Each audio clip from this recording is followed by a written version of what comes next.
10가지 재앙을 통해 말씀하시는 하나님이라는 제목으로 함께 은혜의 말씀을 나누도록 하겠습니다. 여러분, 우리가 자녀를 키우다 보면 때로는 어쩔 수 없이 큰 소리가 나올 때가 있습니다. 여러분, 그때가 언제죠?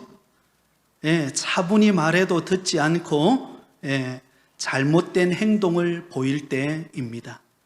여러분, 그럴 때는 어쩔 수 없이 큰 소리로 그 길을 빨리 돌이키라고 그렇게 외칩니다.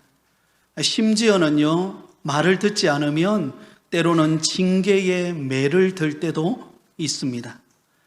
그렇다면 그 속에 담겨 있는 그 의미는 무엇입니까? 그 아이가 미워서 그렇게 소리를 치고 징계의 매를 드는 것입니까? 그렇지 않죠. 징계 속에 자녀를 향한 부모의 사랑의 마음이 담겨 있는 것입니다. 빨리 잘못된 길에서 돌이켜서 바른 길로 가라라고 하는 의미가 그 속에 담겨져 있습니다. 오늘 본문에도 보면 하나님의 모습이 바로 그러한 모습임을 우리는 찾아볼 수가 있습니다. 2절 말씀에 보면 하나님께서 모세와 아론을 통해 바로 왕에게 이스라엘 백성을 그 땅에서 내보내라고 그렇게 말씀합니다. 2절입니다. 내가 내게 명령한 바를 너는 내 형 아론에게 말하고 그는 바로에게 말하여 그에게 이스라엘 자손을 그 땅에서 내보내게 할지니라. 그런데 여러분, 바로 왕은 그 명령을 들었음에도 불구하고 바로 왕의 마음은 완악하여 그 말을 듣지 않습니다. 바로 왕이 하나님의 명령을 듣지 않는 이유는 두 가지 이유 때문입니다. 하나는 하나님이 눈에 보이지 않기 때문입니다. 눈에 보이지 않는 하나님이 자신에게 말했다, 그 믿어지지가 않는 것이죠. 또 하나는 바로 왕은 그 당대의 최고 강대국의 애굽 왕이었기 때문입니다. 여러분, 그 당시 바로 왕은요, 세상적으로 볼 때에 여러 나라를 물리친 마치 신과 같은 존재였습니다. 그에 비하면 하나님은 눈에 보이지 않고 또 하나님을 섬긴다는 이스라엘 백성들은 애굽에 종되어 있는 약소 국가의 그들이 섬기는 하나님입니다. 그러니 바로 왕의 입장에서 하나님의 명령을 들을 이유가 없는 것이죠. 그래서 완악하여 하나님의 명령을 듣지 않는 그 바로 왕에게 하나님은 모세를 보내어서 이적을 행하게 합니다. 오늘 본문 9절과 10절 말씀에 보면 모세와 아론이 하나님께서 말씀하신 대로 바로 왕 앞에서 지팡이가 뱀이 되게 하는 이적을 행합니다. 9절과 10절입니다. 바로가 너희에게 이르기를 너희는 이적을 보이라 하거든 너는 아론에게 말하기를 너희의 지팡이를 들어서 바로 앞에 던지라 하라. 그것이 뱀이 되리라. 모세와 아론이 바로에게 가서 여호와께서 명령하신 대로 행하여 아론이 바로와 그의 신하 앞에 지팡이를 던지니 뱀이 된지라. 하나님의 명령을 따라 바로 왕 앞에 가서 지팡이를 던졌더니 신기하게도 그 지팡이가 뱀이 되는 이적을 행합니다. 그러나 여러분, 11절에 보면 바로의 마술사와 요술사들도 그 지팡이를 던져서 또한 뱀이 되게 하는 것을 보게 됩니다. 여러분, 이것은 하나님만이 이적을 행하는 것이 아니라 사탄도 이적을 행할 수 있다는 것을 보여줍니다. 그러니 완악한 바로 왕의 마음이 바뀔 리는 없는 것입니다. 이렇게 그 어떤 이유로도 하나님을 믿지 못하는 그 바로 왕에게 하나님께서 행하시는 유일한 방법이 무엇인가? 바로 애굽 땅에 10가지 재앙을 내리는 것입니다. 바로 왕이 도무지 감당할 수 없는 그 완악한 마음으로는 더 이상 버틸 수 없는 10가지 재앙을 통하여 하나님의 뜻을 알게 해 주십니다. 자, 오늘 우리가 읽었던 본문의 핵심 구절이 바로 4절 말씀입니다.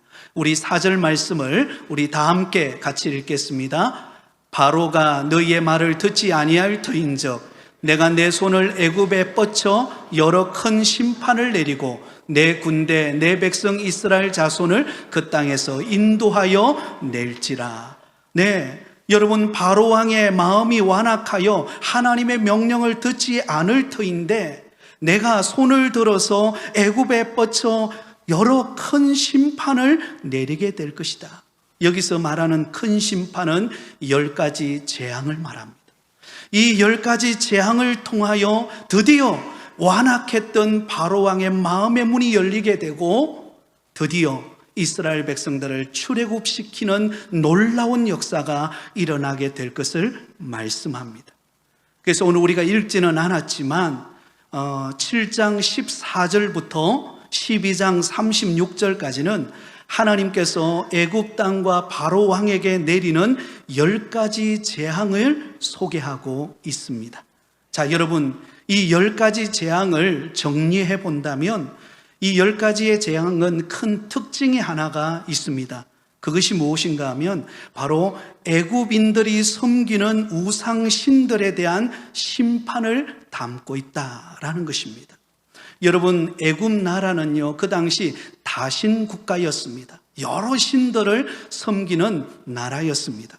그런데 하나님은 10가지 재앙을 통하여 그들이 섬기는 신들이 우상에 지나지 않고 그들이 섬기는 신보다도 보이지 아니하시는 하나님이 더 크신 분이심을 나타내 보이고 있다라는 것입니다.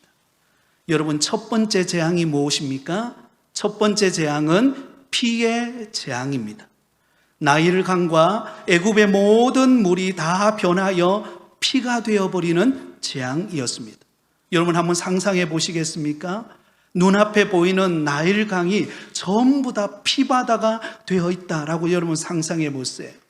그곳에 있는 물고기들이 다 죽고 그곳에는 피냄새가 가득하고 그리고 집에 수도꼭지를 틀었는데 거기에서 맑은 물이 나오는 것이 아니라 그곳에서 피가 쏟아져 내린다면 얼마나 큰 재앙이겠습니까?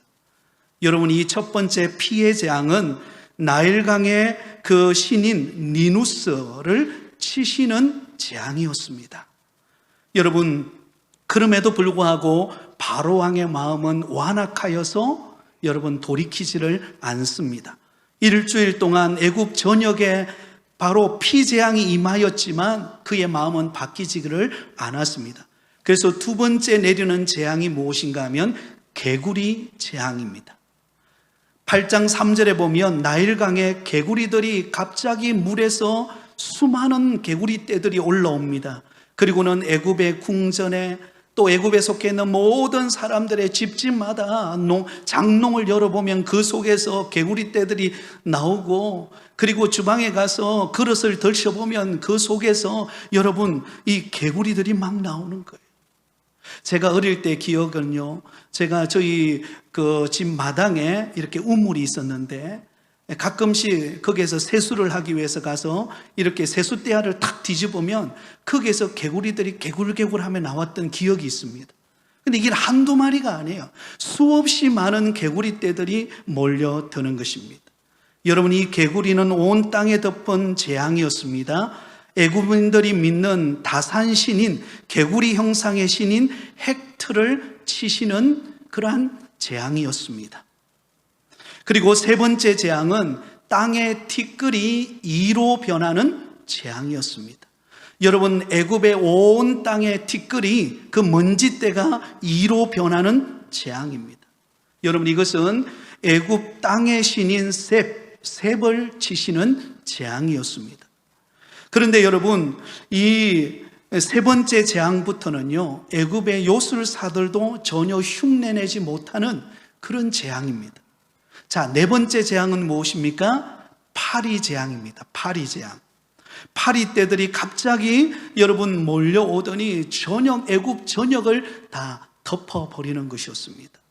이 파리 재앙은 애굽의 투구 풍뎅이 신인 케페라를 치시는 재앙이었습니다. 여러분, 얼마나 정말 그 파리떼가 몰려오면 여러분 한두 마리만 왱왱거려도 여러분 밤에 잠을 자지 못하잖아요. 근데 수많은 파리떼들이 몰려와서 애굽 전역을 덮어버리는 재앙이 임하게 되었습니다. 다섯 번째 재앙은 무엇입니까? 가축 재앙입니다. 가축 재앙. 모든 살아있는 가축들에게 악질이 생겨서 한순간 죽어버리는 재앙입니다. 여러분, 이 재앙은 애굽 수소와 암소의 신인 바로 아피스와 하토르를 치시는 재앙입니다. 여러분, 애굽의 모든 가축들이 한꺼번에 다 죽어버리는 재앙, 얼마나 충격을 받겠습니까? 그리고 여섯 번째 재앙은 애굽 온 땅의 사람과 짐승에게 악성 종기가 생기는 재앙입니다. 여러분, 악성 종기가 나면 여러분 우리 몸에 뼈드락지 하나만 나도요 굉장히 아픕니다. 그죠? 그런데 온몸에 악성 종기가 나가지고는요 너무너무 온몸이 괴롭히는 것입니다.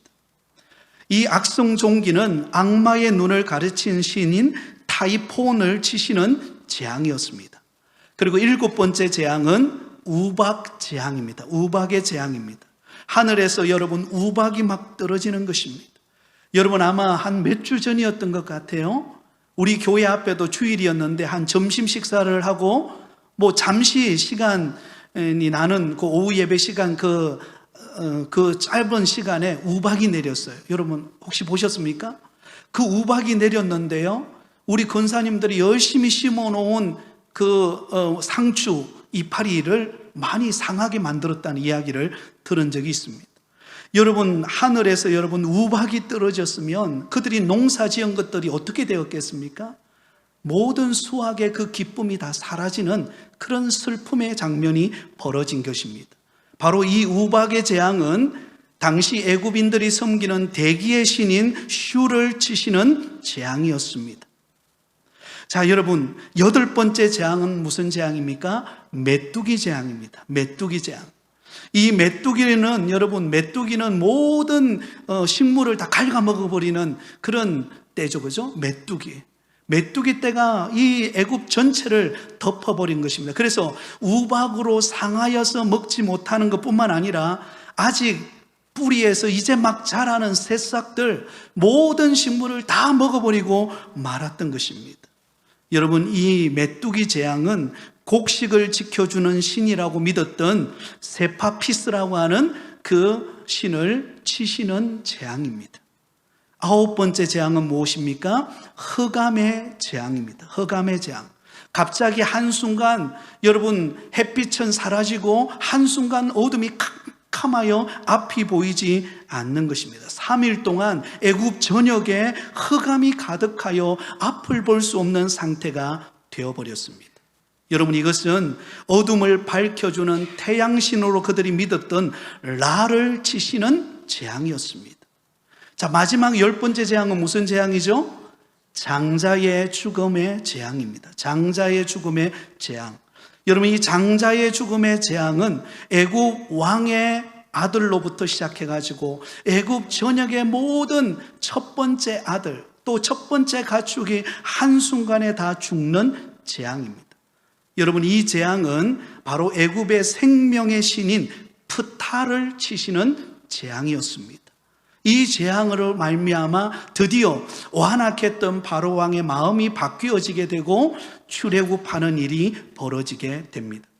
여러분, 네덜란드에 가면 네덜란드의 라이텐 박물관이라고 하는 곳에 가면 이 푸어라고 하는 그 이름의 고대 이집트인이 그 당시 이렇게 파피루스를 보관해 놓았는데요, 그 파피루스 안에 그 당시 이 애굽의 10가지 재앙이 임할 때 그때 이야기를 그 파피루스 안에 이렇게 기록해 놓았습니다. 여러분, 일반인이에요.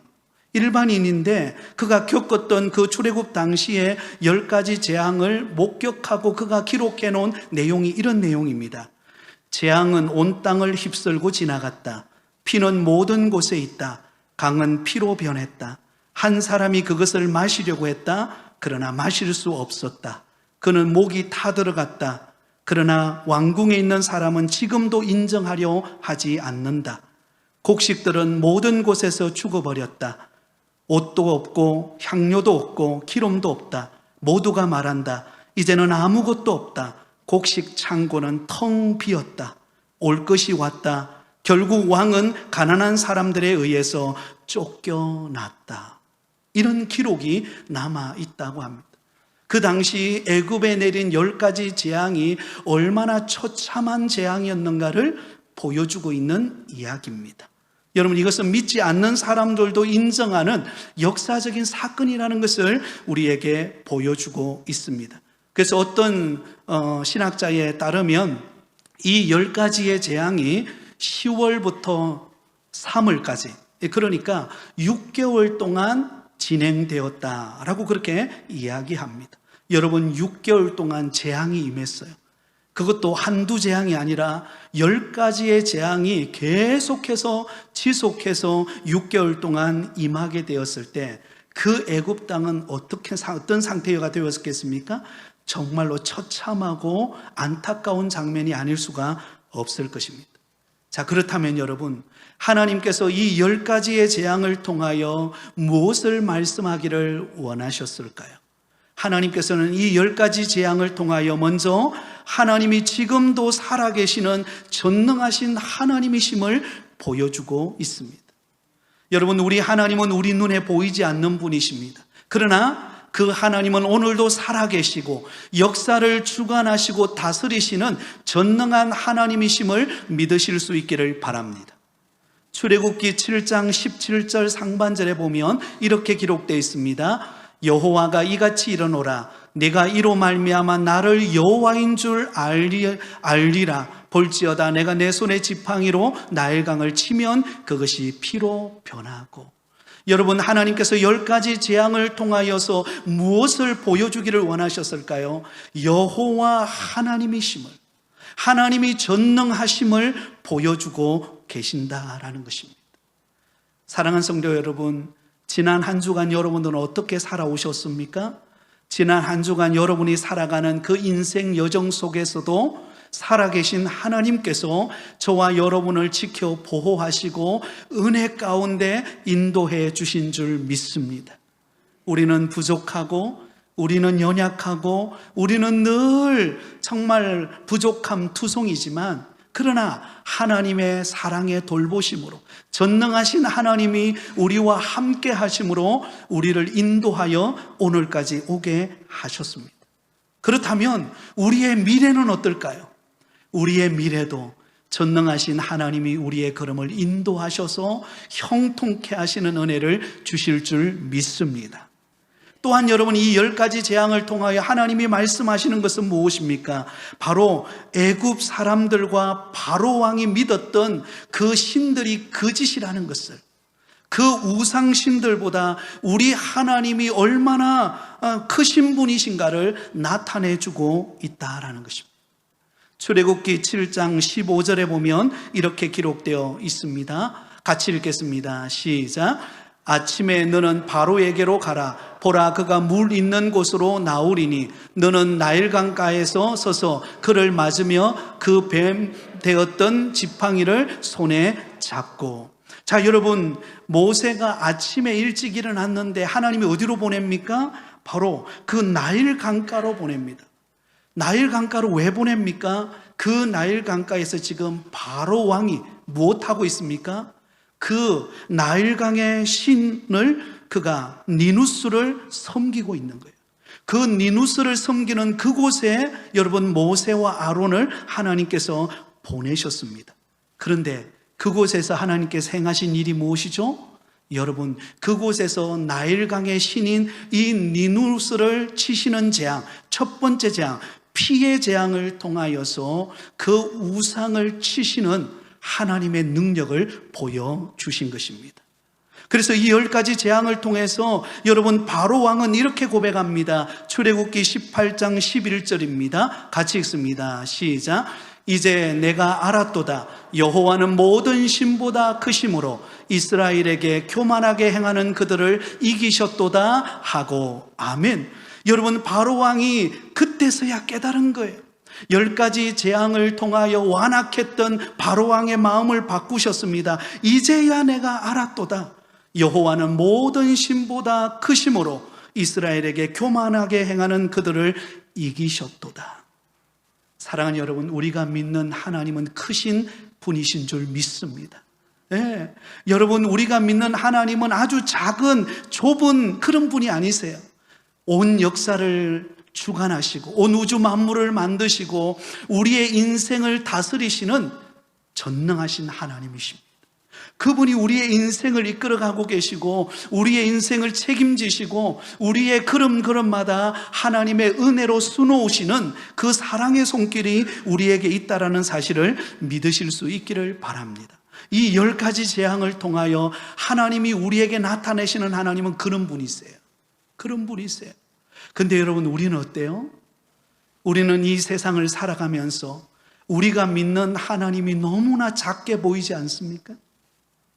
때로는 내게 주어진 삶의 현장에서 부딪히는 수많은 어려움과 시련과 위기를 겪으면서 너무 나는 이 참 존재가 뭔가라고 싶고 내가 점점 약해지고 내가 믿는 하나님은 아무리 부르짖어도 별로 응답도 없는 것 같고 그렇게 낙심이 될 때가 있습니다. 그러나 여러분, 우리가 섬기는 하나님은 그런 분이 아니십니다. 우리 하나님은 역사를 주관하고 계시는 전능한 하나님이신 줄을 믿습니다. 그 하나님을 우리가 신뢰하고 하나님을 붙들 때 하나님께서 그 어떤 상황 속에서도 우리에게 승리를 주시는 하나님의 은혜를 경험하게 되어질 줄 믿습니다.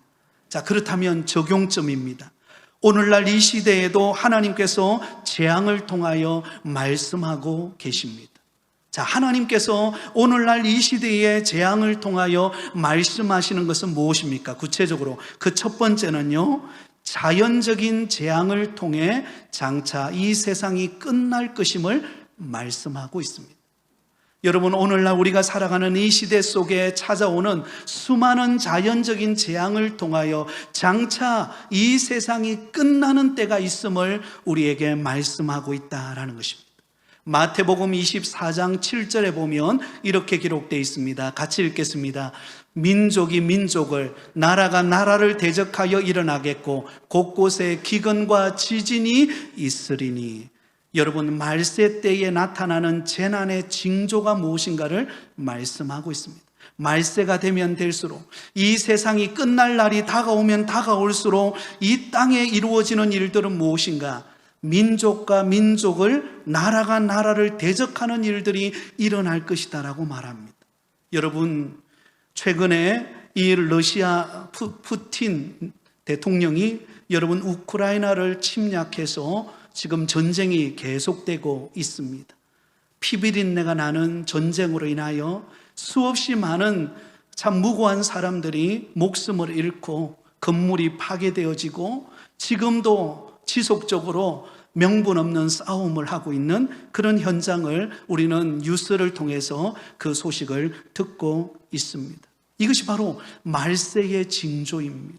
말세가 되면 여러분, 전쟁과 난리가 벌어져서 서로 대적하고 싸우는 일들이 일어날 것이다라고 말하고 있습니다. 또한 최근에 여러분, 튀르키예 그 지진으로 인하여서 수많은 인명피해를 입은 일들이 일어났습니다. 기근과 지진이 곳곳에서 일어나는 현상을 우리는 보고 있습니다. 그리고 여러분, 특별히 요즘에 이 지구온난화로 인하여서 얼마나 많은 피해를 입고 있는지 모릅니다. 누군가 그런 예상을 하더라고요. 올해 여름에는 아마 예전보다도 훨씬 더 많은 비가 내릴 것이다라고. 우리가 미래를 잘 모르지만 여러분, 이 기후적으로 연구하는 학자들을 볼 때에 계속해서 이 지구온난화로 인하여서 열기가 높아져 가고 있기 때문에 여러분, 이 폭우가 쏟아지는 경우들이 더 많아질 것이다, 그렇게 예상하고 있습니다. 이러한 자연적인 재앙을 통하여 하나님은 우리에게 무엇을 말씀하고 있습니까? 장차 이 세상이 끝나는 날이 온다라는 것입니다. 그러므로 여러분, 우리는 영원히 이 땅에 발붙이고 사는 존재가 아닙니다. 이 땅에 우리가 살아가고 있지만 여러분, 이 땅은 끝나는 날이 옵니다. 자연의 재앙을 통하여서 하나님은 그것을 수도 없이 우리에게 말씀하고 있다라는 것입니다. 그러므로 우리는 깨어 있어야 합니다. 그리고 여러분, 우리는 주님 오실 그날을 기대하며 우리가 믿음으로 준비하여 있는 저와 여러분이 되기를 예수님의 이름으로 축원드립니다. 두 번째로는요, 인간성 파괴로 인한 재앙을 통해 고통당하는 것을 말씀하고 있습니다. 여러분, 이 말세 때에 우리가 살아가고 있는 이 시대에 가장 문제 중에 문제는 무엇입니까? 인간성이 점점 더 파괴되어져 가고 있다라는 것입니다. 디모데후서 3장 1절에서 5절에 보면 이렇게 말씀하고 있습니다. 우리 같이 한번 읽겠습니다. 너는 이것을 알라. 말세에 고통하는 때가 이르러 사람들이 자기를 사랑하며 돈을 사랑하며 자랑하며 교만하며 비방하며 부모를 거역하며 감사하지 아니하며 거룩하지 아니하며 무정하며 원통함을 풀지 아니하며 모함하며 절제하지 못하며 사나우며 선한 것을 좋아하지 아니하며 배신하며 조급하며 자만하며 쾌락을 사랑하기를 하나님 사랑하는 것보다 더하며 경건의 모양은 있으나 경건의 능력은 부인하니 이 같은 자들에게서 내가 돌아서라. 아멘. 여러분은 말세 때에 무슨 일이 일어날 것이라고 말합니까? 고통하는 때가 일어날 것이다. 어떤 고통입니까? 인간성 파괴로 인하여서 생기는 관계의 고통을 겪게 된다는 것입니다. 예전보다도 훨씬 더 많은 상처와 아픔과 관계가 깨어지는 일들이 벌어지게 된다는 것입니다. 왜냐하면 여러분, 이것은 하나님의 뜻을 저버린 우리 인간의 그런 자만으로부터 오는, 교만으로부터 오는 행위들이기 때문에 그렇습니다. 사람들이 하나님을 사랑하고 이웃을 사랑해야 하는데 여러분, 누구를 사랑합니까? 자기만을 사랑하는 시대가 되었습니다. 자기밖에 몰라요. 네, 다른 사람을 돌아보지 않습니다. 다른 사람의 아픔 나와 상관이 없습니다. 나의 것만 생기는 것입니다. 돈을 사랑하며 자랑하며 교만하며 비방하며 부모를 거역하며 감사하지 아니하며 여러분, 점점 싸나워지며 이 시대에 여러분, 사람들이 얼마나 마음이 강팍한지요. 점점 싸나워졌어요. 예전에는 그래도 여러분, 차가 이렇게 밀리면 그래도 좀 기다려주기도 하고요, 경적을 울려도 좀 부드럽게 울렸어요. 빰빠밤빰 뭐 이렇게 한다든지 좀 분위기가 있었어요.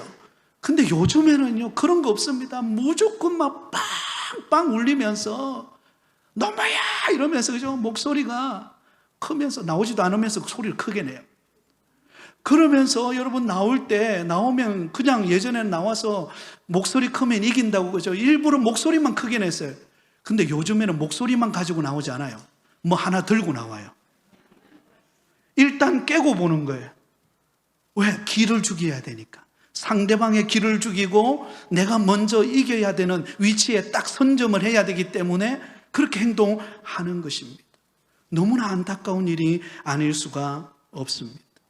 최근에 제가 어떤 한 유튜브를 봤는데 부산에서 일어난 일입니다. 한 청년인데, 여자 청년이 엘리베이터를 타기 위해서 기다리고 있는데 한 남자가 달려오더니 갑자기 발을 들어서, 뭐 태권도 선수도 아닌데 발을 들어서 그 여자 학생을 향하여서 두들겨 패더라고요. 그리고는 그 여자애를 둘러밀치고는 한 10분 정도 데려가서 수치심을 보이는 일이 벌어졌습니다.